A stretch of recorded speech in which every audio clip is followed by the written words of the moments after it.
husband gets home like I usually do. But anyways, I'm here. I took Chong up to the park area because he likes to do his pooping up there.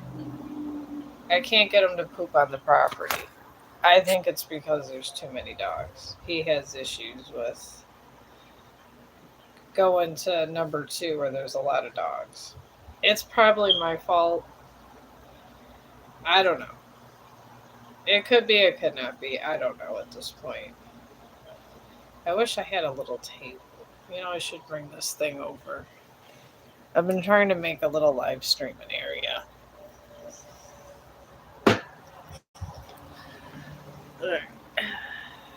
Here we go. Oh my god. Alright. This time it wasn't Chong, it was me. Look at that. Alright, I'm gonna make a little table here. And then I'm gonna get something and put on top like a proper tarot reader would have. But I'm doing with a Ruffles can and stuff. This shows my southern side. If anything doesn't show my southern side, this sure the hell does. Let me think. I gotta have a little blanket around here. So this really shows my southern side.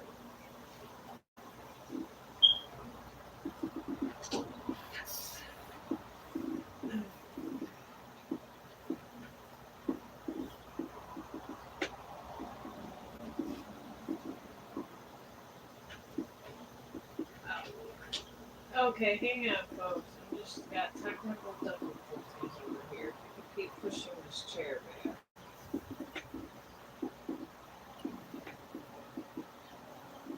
Okay. And it keeps going the wrong way. I like to. Yeah, I'm gonna do this. I wish I had a better one. It could be a small table, so I look a little more formal now. So I always looking to the side. I'm trying to get a better thing, and then I want to try to get some backgrounds, especially for the backdrop over there. I'm trying to make a live streaming room because I feel this is a good thing, and I'm going to have my tarot cards right here. I think this would be nice, and then you can see the cards. See, if I take this rug here and I fix it up, I'll have enough height for the camera, or I'll have this. If this isn't one of those Jeff Foxworthy things, if you think you're a redneck, I don't know what is. I know I'm a redneck. All the way. See, there we go.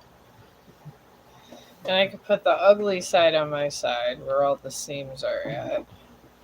I'll put that right there. And then we'll see cards. And I'll have this laying right here. There we go. There we go. Just have the card deck floating right here.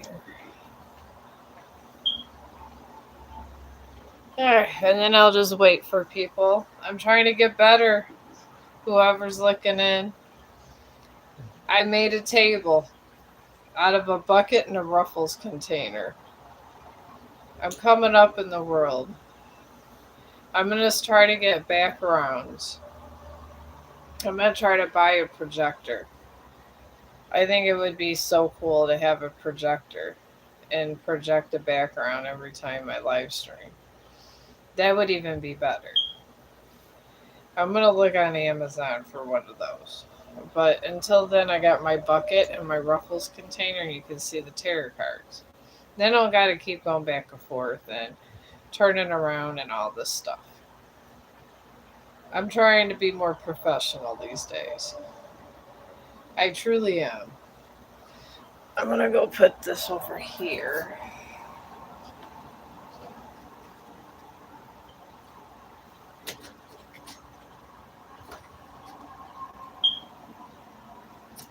Alright. I'm gonna put this, I'll be back with you in a second. Oh, yeah, that's better. And the glare there, and then my really cute painting over there covers that. It makes the whole area look good. And I don't get the glare from that screen no more. So, anyways, now that I'm done rearranging my house, I'm feeling better. When a lot of cleaning is going on, this is when I'm feeling better. I had that chaotic day with Brandon and the miscarriage, and with my son with the miscarriage and stuff, but I needed this to try to get through the my next 2 days. But I'm gonna try to do streams and just come in, and like if I want to go in, I'll just like try to just come back when I'm done on break. And I rather break it up in smaller streams. I find it more convenient than hitting the pause button and this and that. It's just easier to start fresh and just do it like that. But I I had good luck with getting my computer going. It does stream, but it won't let you do a stream. So I guess it was okay that I fixed it because it does help because I could watch my little videos and stuff in between. And I have it hooked up to a bigger monitor, but this will have to do until somebody drops that computer off. I mean, between the miscarriage and everything else, I don't know. When this computer comes, I hope the person drop that off buys me extra stuff because it's been a long time waiting, and I'm very impatient. But I do think backgrounds would be cool. See, now I'm getting a pop up on my computer. I'm probably just gonna close this. Alright, I'm just gonna cancel that. Okay. I enjoy it. This does give me a nice little thing to do, but if you want a reading, I got the cards ready and I found a table and everything. But I'm just over here and I'm going to stream until the husband gets off work, which could be in the next 20-30 minutes. I don't know. Because he gets here and he's grouchy from being his restaurant, and the restaurant is he's very grouchy, and it makes him very grouchy because he says he doesn't have enough money and he has to keep making more of it. So he pretty much half lives there and try to make all this money. I appreciate him for what he does. I do that, but sometimes he's like the invisible man. So, but yeah, if you guys want to talk to me until the husband gets home, we could talk or do tarot cards or something. I could like to come in here when I'm bored. I told my son that I come over here and make these vlogs so if I'm dead, they know what I looked like and things like that. And my son said I was morbid. And I just told my son on the phone. I was like, it's not morbid. I would like to, if my mom died, I would like to have some kind of recording of her and a blogging. And technically, this is what I did for today. So if I was to die today, I was gonna give everybody access to my social media, and I told them give me a nice burial, and you can hear and see me. I think it's an excellent idea. These video diaries, they're very nice because it's like the gift that keeps giving. You could talk about, certain issues that they did that bother you. And then if you were to drop dead, they're all going to look at your social media and they're going to, and you can say a lot of stuff, and you could even, like over here all the time, I always mention I love both of my kids. And I do. And I figure, this is kind of fun. It reminds me of those videos where people are like you click on different people, like those dating things. Except this one is just way better because you don't have to worry about none of that. And you can actually just talk. Sometimes some of those apps were like that WhatsApp app. Everybody's always telling me, see me at that WhatsApp app. I don't want to know what's up. And I'm kind of over with everybody asking me about what's up. It doesn't seem very secure. That's all I know. Secureness is good. I mean, it took an act of God for me to try to do a live stream on my computer because of the security that's on both of these networks.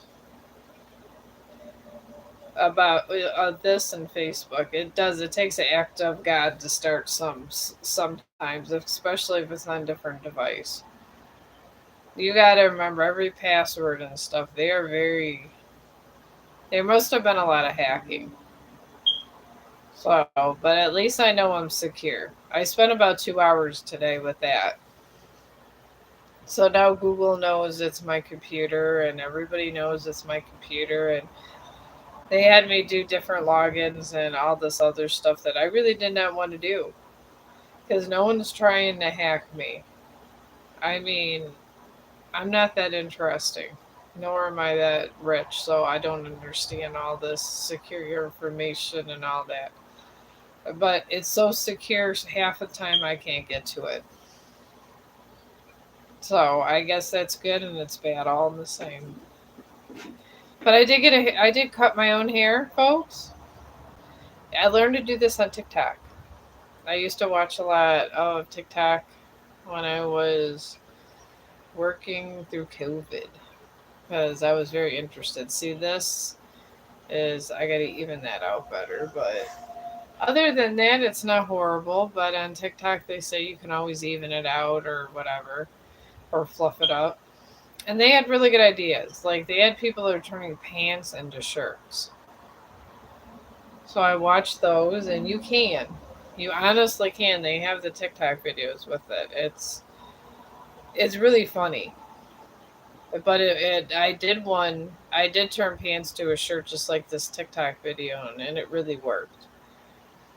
And it was a cute shirt. But through COVID, they had all this stuff. But these are the things I find interesting. That's why I do tarot card readings too. So if anybody has a question, I got the cards here. I mean, I've just, if you have anything, let me know. Because I don't know, we might be coming home soon, and usually about a half hour or so. There we go. But I'm going to talk about this video I was looking at on one of my monitors earlier. They were these, I love these archaeologists. I really do. They fascinate me. And they were studying about the Black Plague.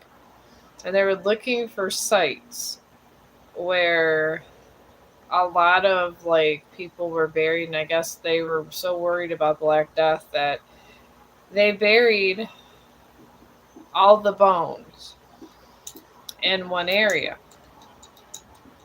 And anyways, all the bones went in one area from the Black Death. And I guess there's certain burial sites and people like in the village and stuff. They they go by and they use these and try to make tools, and they were saying that a disease of like that can lay dormant, and they're seeing, I guess, stages of people getting sick that are kind of like the Black Death, but like different kinds.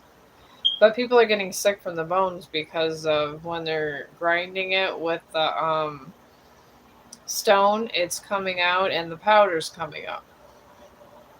And then they're trying to find out like exactly because they found like new civilizations over by the Amazon and stuff, and they're trying to find out. They're just over there, and they want to know.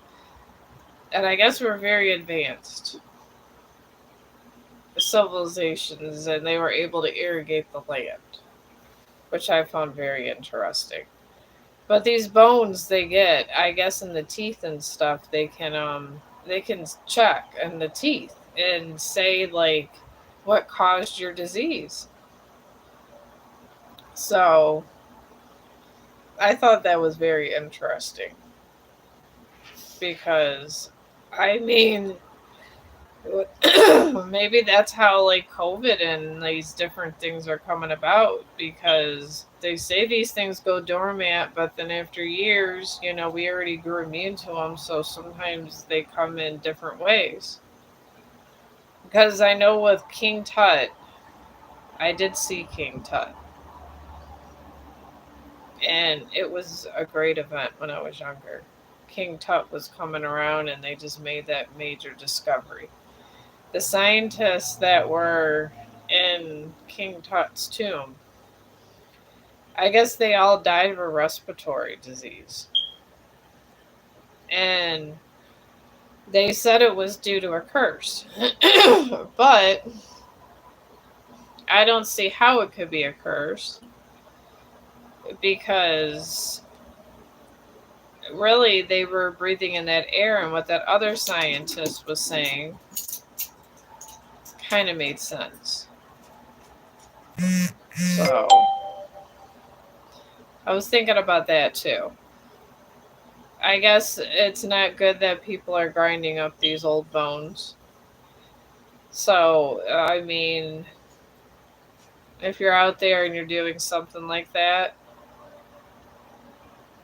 I guess it wouldn't be good because you can die of bad things. They're saying all these archaeologists, and they're doing all these different stuff on the bones. So I don't know. Just be careful, and I guess all these strange things are going around because of this. This is what they say. But this comes from a person that's reading about stuff all day.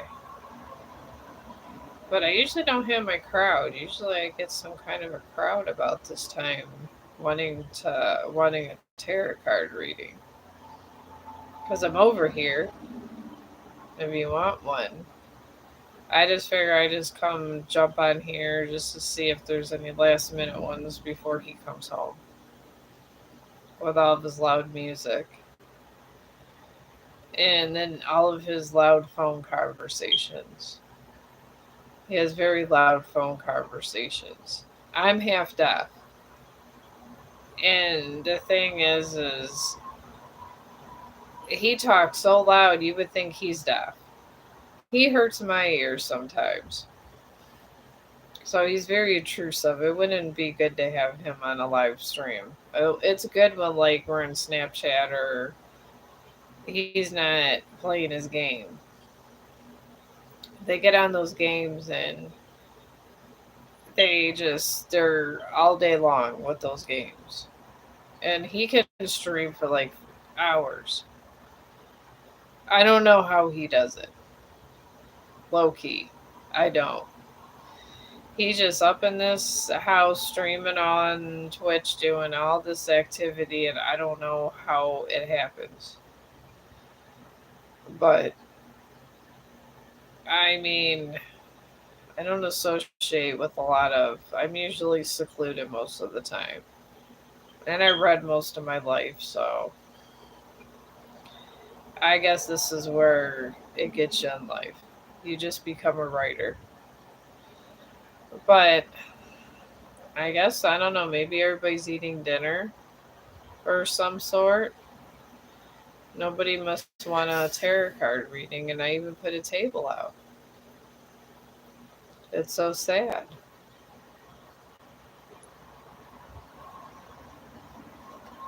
But I'm very happy my house is clean.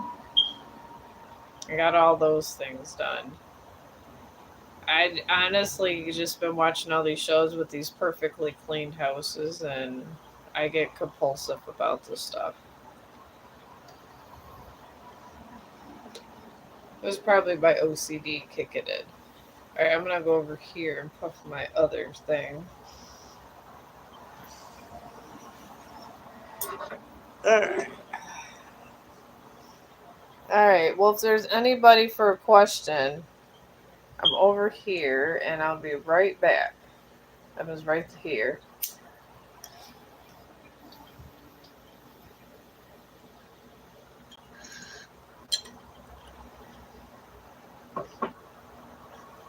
Alright, let me get my drink now, waiting for people.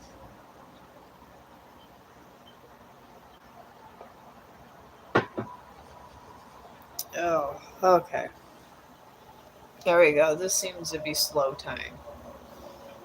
But I'm keeping the lines open here for if you want to talk about some or if you want a reading. So I'm just letting everybody be well aware of this. I'm trying to be a more organized live streamer because I feel that to study the light language and all that takes so many years and stuff. I could never know all that lingual to do all that. I have a very just general style. It's what I see because I really want this money for the dogs. And I really want a rescue village. I don't know, I feel that dogs are misunderstood. I really do. My neighbor over next to me, she's hiding a dog. So, and I feel bad, and we see the dog in the morning, and it's a dog friendly building. Hopefully, nobody says anything, but I just told my husband, I go, I'll never rat on her. I'm always going for dog rights. But I just feel for this dog. He just happens to be a pit bull. And my husband told me that this pit bull looks like a purebred and it's one of the white ones. I mean, it's a beautiful dog, but I guess what makes it worse is he has a muzzle. And I guess he growled at my husband and he just said, I love dogs. I'm not going to say nothing, but I think he might have tried to bite me, but I'm not going to say nothing. Because we don't know where the dog's going to go after that. They're probably just going to put him to sleep and it's going to be a big traumatic event. Maybe they'll just get a house and move out. Who knows? But, I mean, Chong's not afraid of him. He's a very friendly dog. He was my neighbor when I took him out yesterday. He was sniffing her bags. He just goes over and sniffs people's bags and stuff. So,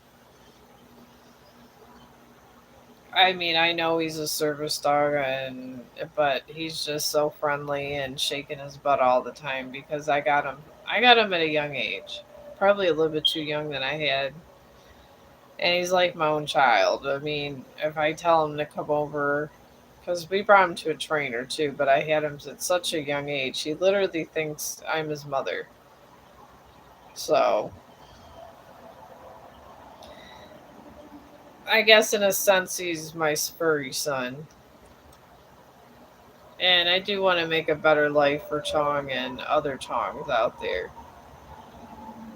Because I do have a passion for them, and I feel bad that they have to live in bad conditions, the dogs. And I feel that animals are a gift, and I just hate how people mistreat people and animals. I hate it.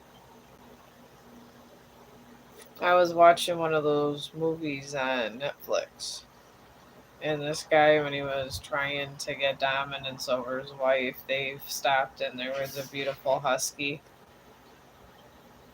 And it came to the door and was being friendly, and her husband, just to show him he mean business, shot the dog. And it was so sad. And it was true reports. It's like that's on Netflix. It's like they have like different stories and stuff of like true evil and stuff. And one was of the Nightmare on Elm Street, and it was great. Well, not great, but it was great to know the facts of the murder, I guess.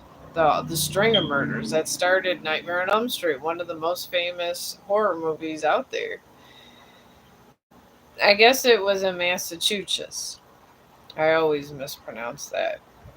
I always be mispronouncing that state, but in Massachusetts, the there was Elm Street. And this, I guess there was a kid and he was abused. And this kid was abused by his psychiatrist, I guess they were saying. And when I was watching them, his dad and mom, where his parents were doing it too. And one of them was sexually abusing him too. He was getting sexually abused, I think, from his dad. I think it was his dad and the psychiatrist. And he was getting bullied in school. And then as time went by, somehow they all died and he got inherited a house or something like that. Or he was in a house regardless. I don't know. He had money. His family had money, I guess. And when the murder started, he was like 16. Something like that. He was like 16 years old.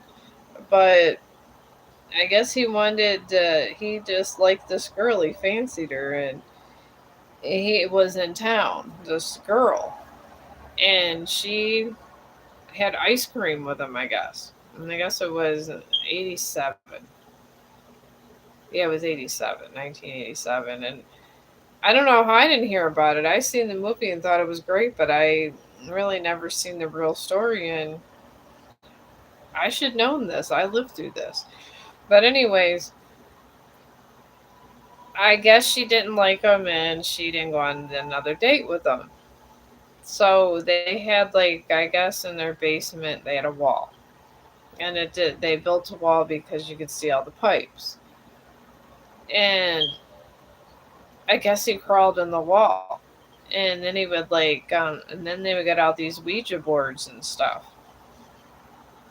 And they thought they were being haunted, but I guess he was taking out like electrical things. He was real smart. He took out like electrical things and stuff and have it where like so there's a little hole. And this 16-year-old kid was very, very intelligent, and he just kept tabs. And these people had Ouija boards, and they said that they were being haunted because their mom just died, I guess. So they're on this Ouija board, didn't listen to their dad, and I guess when they didn't listen to the dad, all this crazy stuff happened. But anyways, he was leaving out of that house to go to other houses, and he was killing them. He was killing them one after another, and then that girl's family would have been last. So he kept an eye on them, and he would like kill her friend or whoever was around because he was watching her.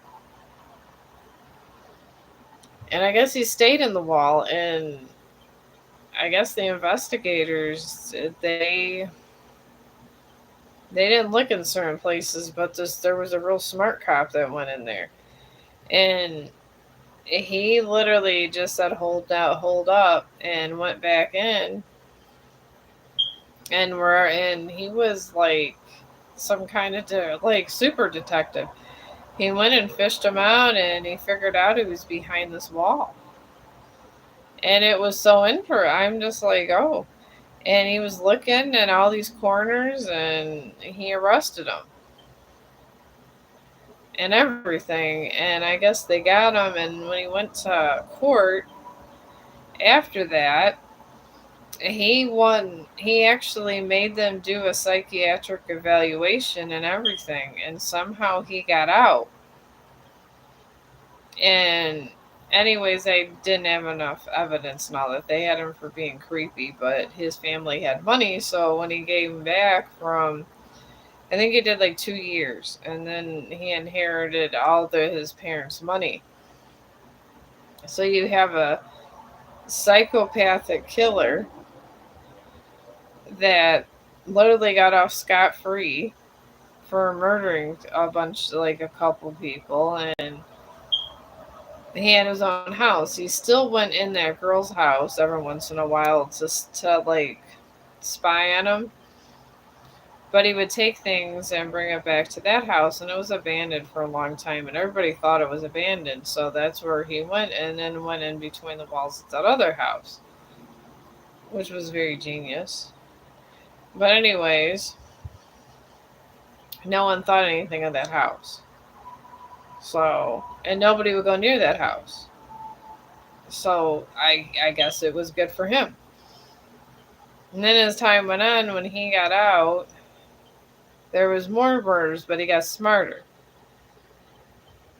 And he would, I mean, I say how he got rid of them. Maybe they weren't allowed to. I don't know. But I found it very interesting. Writers do exploit things in movies, and I do get that. And they got their idea from it, but they made him a demon. And I guess a true demon is an unkind human that would kill you and not really bat an eye. So that would be evil at its most, to be trapped in a room with somebody of equal playing field, you could say, putting a gun to your head and ending your life. I mean, and not giving a shit about it. That really is the essence of evil. And I guess that's what this kid did. Because it was True Evil. That what it was. It's True Evil on Netflix. You can look it up. And this kid, I guess they said, looked really cold.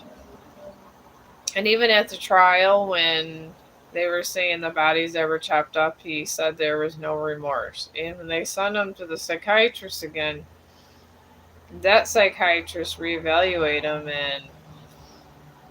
and they literally, they never, he had a, well, he was, I think that was the second time or something like that. But it took a long time. They arrested him for something stupid, and then they caught him again. But they started finding body parts appearing randomly. And they had to get a search warrant for his house. And by that time, he killed like, I think it was like 10 people. But that's some crazy stuff. So I guess that there, you can have one bad date and have some guy crawling in your wall and killing your friends and neighbors. And this is where this happened. That's how it happened, because he was a psycho that was in love. It's crazy. I didn't know that's how the real story of Nightmare on Elm Street was till I actually watched it on Netflix, and I couldn't believe it. And his name wasn't even Freddy, the one guy. They just kind of made that. But this is what writers do. Oh, hello. I told you I'd be back. Oh, okay. You were in another stream. I actually got a computer, brought it back from, and brought it to heaven and back, and it'll stream, but it doesn't want to stream when I'm doing a stream. So I'm down to the phone again, and I had a beautiful computer set up, but I got a table now. Okay, I lay me down your question. Sometimes they block all these comments, and then I don't know, and then I can't get them.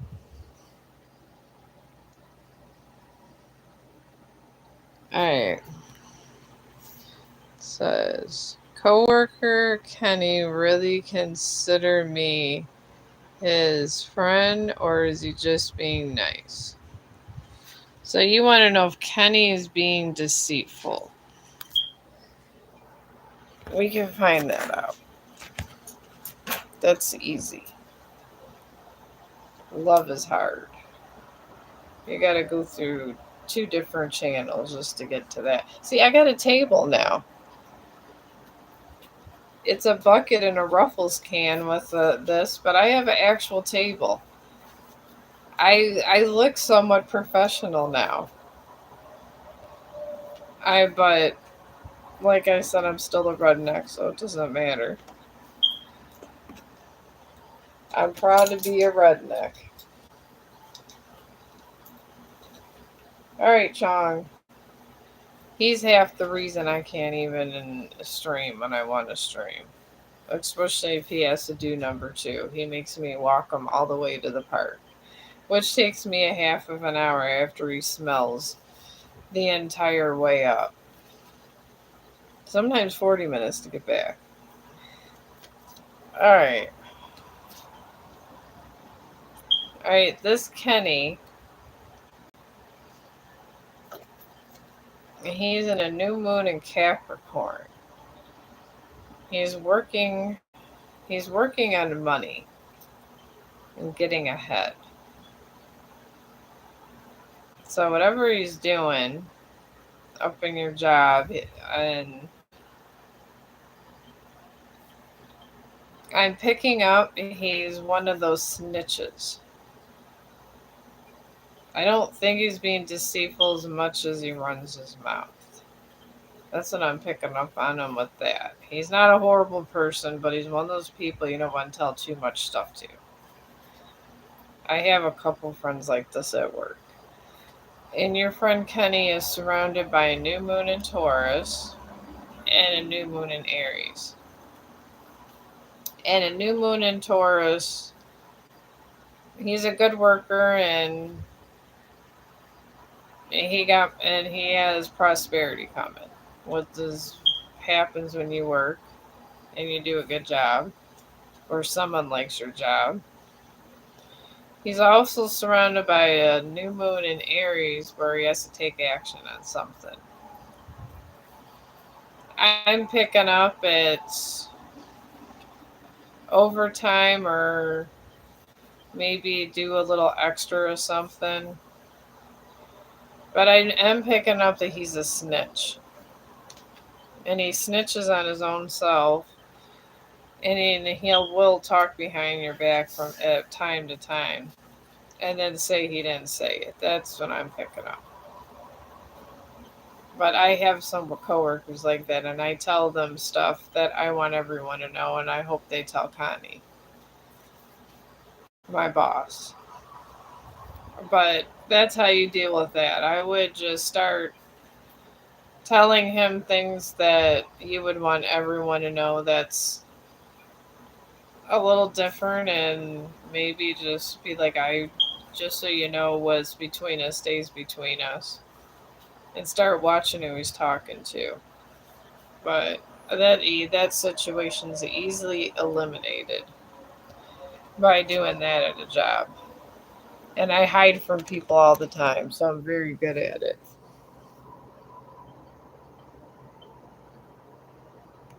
All right, another crap out. We got Kenny. I think he knows Samuel likes me. You're trying to get close to me to impress Samuel, their coworker. Maybe it is. Maybe he's trying to get a raise. The best way to get a raise is try to get someone fired and make yourself look better. That's what they do at my job. But I call them on their bullshit, and I go to the boss and I tell them I'll eat lunch. I'll eat lunch with the boss. I don't give a damn. But I only do it for other situations. Some people are always in that office, and those are the people I call snitches.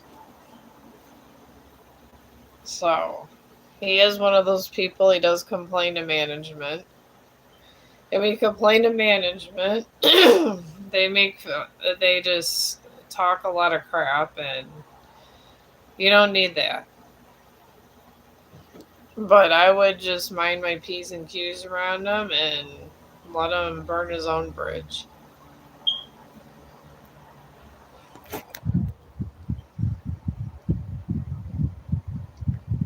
Oh, me too.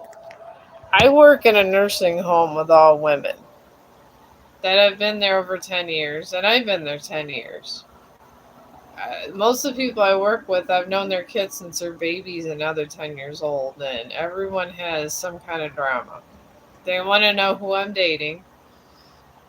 They want to know who I'm with. They want to know if me and my husband are happy or not happy. And it's not because they want to do anything with them. It's because they want to know if I'm unhappy, then they're unhappy. And then that makes them happy.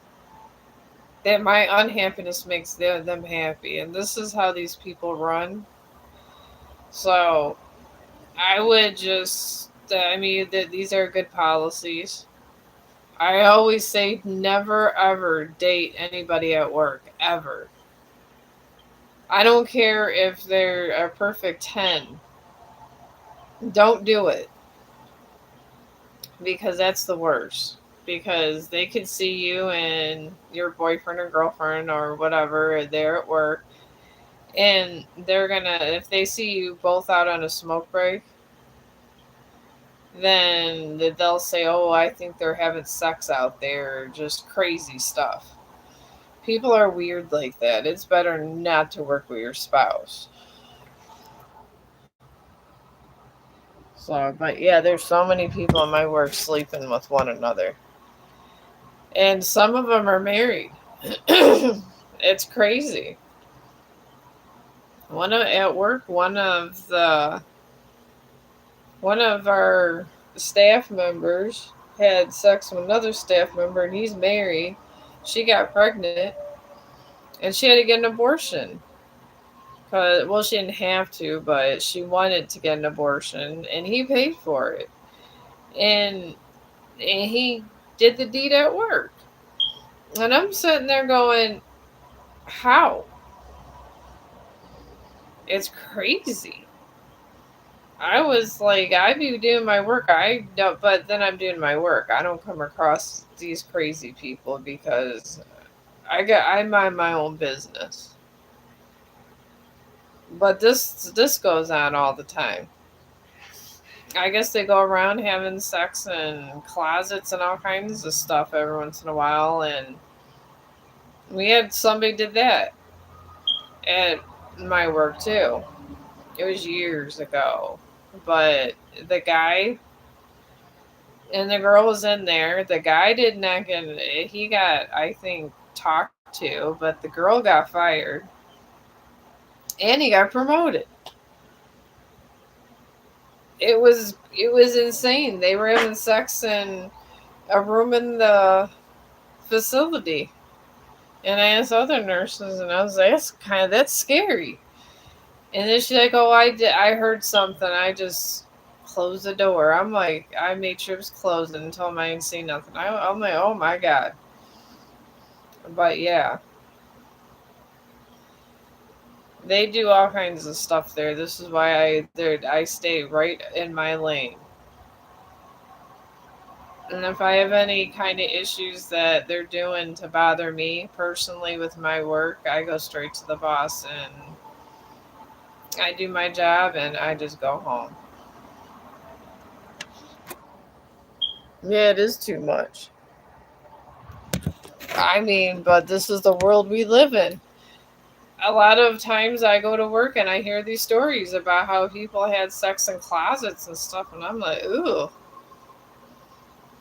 I have OCD problems, so I find it disgusting altogether.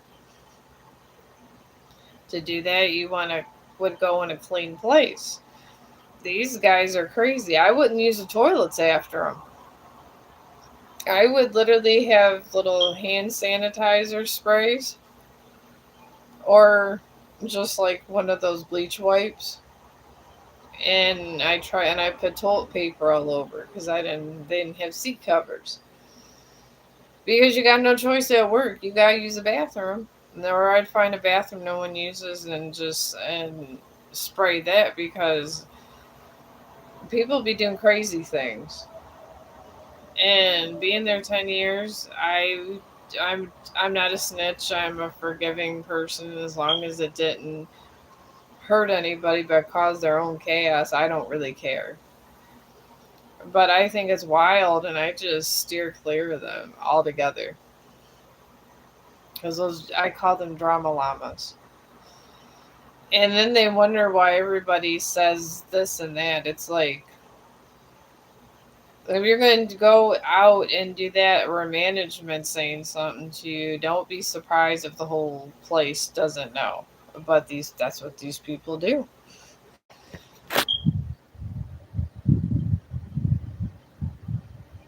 Oh, me too.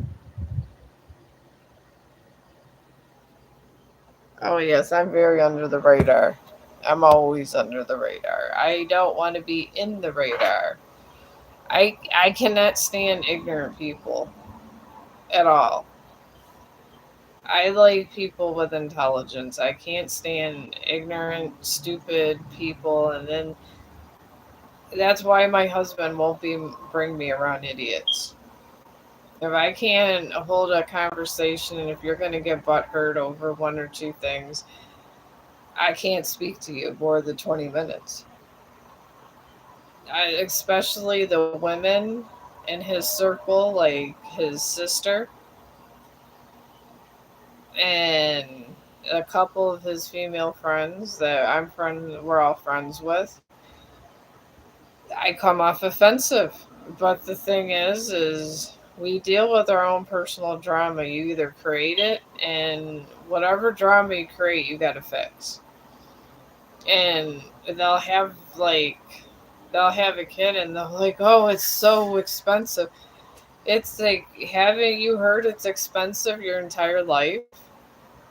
This is why both of my kids are 10 years apart, and I only got two. I mean, what can you really do if you're making under 50,000 a year? At the time, I was only making like 30 or 40,000. You gotta have a house. You gotta have all this baby stuff, and if they're gonna shit on their sheets and stuff, I'm not washing it. I'm throwing it in the garbage and buying another one. Which Zach did that to me, my youngest.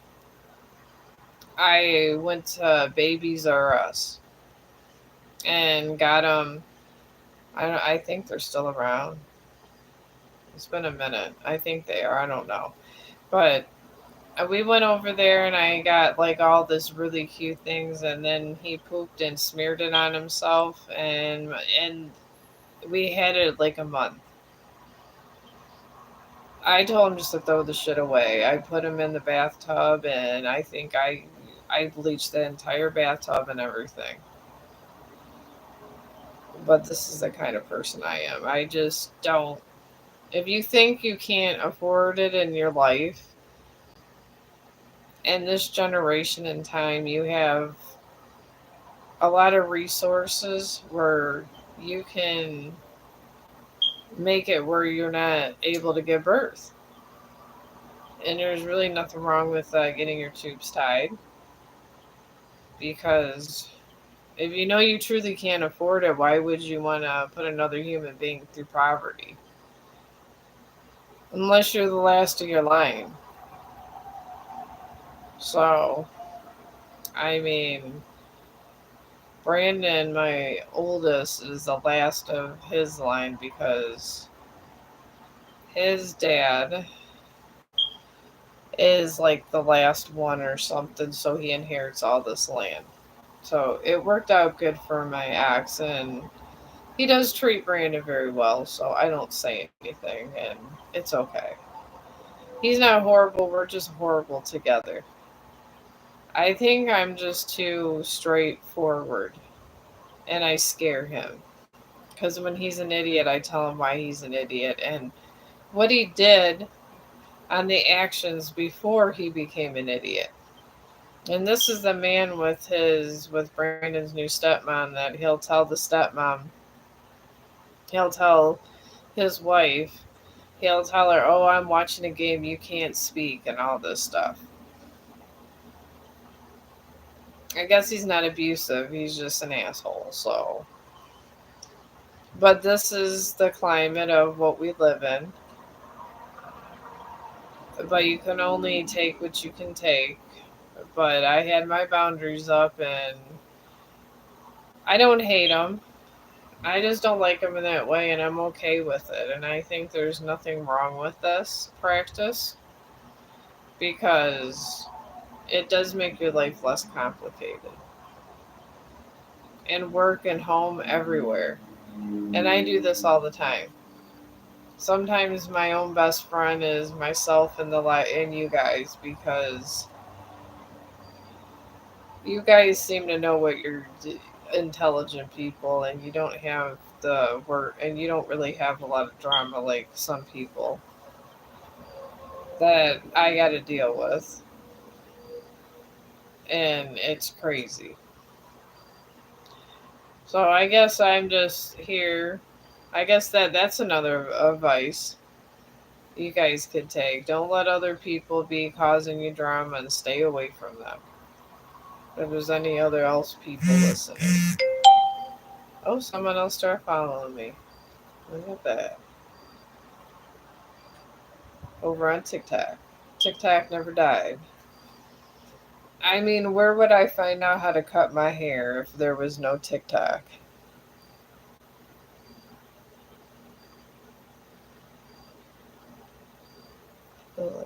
It really does. I keep my drama at a distance, and that goes with my love life too.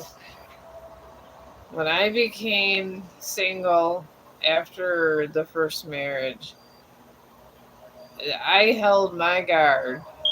I refused to date people unless I was friends with them for a while. This is what I did. And people was like, "Oh, no, we're friends, or we're boyfriend and girlfriend." And I said, "I was married 10 years." And I was like, "We friends, and I'll see if you're the person I like." And we just did it like that. And I told him I only date my friends. And they just gave me the weirdest look. It took me 2 years to find my husband because these people that are going on these dates, you go on 5 dates and they expect sex. And honestly, I probably could buy myself a better meal with some of the meals they offer you. And for what? To be in the presence of someone that is horny and wants sex? That's not going to listen to a damn thing you say? I mean, that's some horrible dating drama. I had to go through that drama. So I just stopped. I just got to the point where and I really honestly did not care for the longest time. There's way more important things to deal with than that. There really is. Dealing with a whole budget is way more, it's a lot to deal with. So, but I don't see anybody. They say zero people are here. So I'm thinking that you guys are not, I don't know, you guys are eating or something. So I'm going to close this off and thank you for being a friend. Thank you for being nice. And if you did subscribe or didn't, thank you anyways. And if you did subscribe, thank you for subscribing. And I appreciate everybody. But I'm gonna go because it's been about an hour and he's probably gonna get home. So, and like I said, I appreciate all of you. I'm gonna try to jump on tomorrow after work. All right.